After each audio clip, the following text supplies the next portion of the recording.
sorry. But you can go to Jesus and say, Jesus, have you got me? Jesus said, I got you. And this is what God is saying. When you feel like you're in a dry season and that there's nothing positive happening on your behalf, he said, don't look to the left and don't look to the right. He said, but stand still. Oh, I feel it now. Stand still and just see our salvation. But the problem we have is people sometimes, we run out of patience and we start acting on our own strength. Just like Gideon was about to. When he looked at the many people that he had, I believe he said, oh yeah, I know I can take them. But God said, I can't let you go in like that, brother, because you'll brag about, yeah, look what I did. So God will remove some stuff. He'll remove some things. He will allow some stuff to go around in our life. He said, I need to prove you. Well, why not prove me, God? You've been proving yourself to me. But we don't like to be proved, do we? Well, there's a part in the Bible said that you must be tried in the fire. And then you'll come out as pure gold. I'm so glad anybody been in the fire. Somebody in there right now. But I hear God saying, just stand in the fire. You're coming out as pure gold. I'm reminded of the Hebrew boys. They were in the fire. And they made up in their mind. As long as I got Jesus, we don't need nobody else. King, I don't care what you say. We can't bow down. I believe that's what Gideon said. I gotta cut out Baal's altar. Baal can't do nothing for me.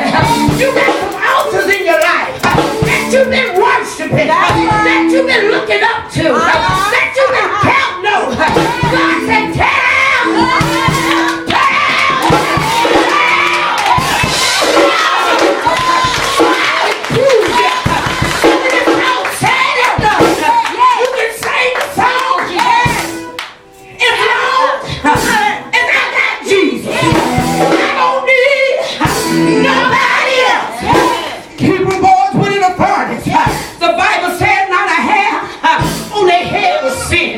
I hear God saying, sister, not a hair on your head. I hear him saying, not a hair on your head. As long as I got Jesus. Now, wait a minute, preacher.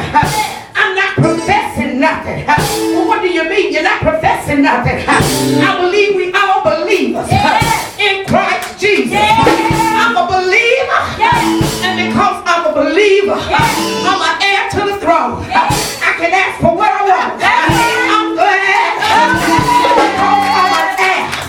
I know who my heir is. He is Jesus Christ. And as long as I listen to his word and be obedient, sometimes God is talking. You don't like the answer that he gives. It sounds foolish to him. But God uses the foolish things to confound the wise. God said, I got to prove to you. Hallelujah. As I prove myself to you, you got to come to an understanding that as long as I got Jesus, I don't need nobody else. I'm reminded of somebody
be victorious. Yes. We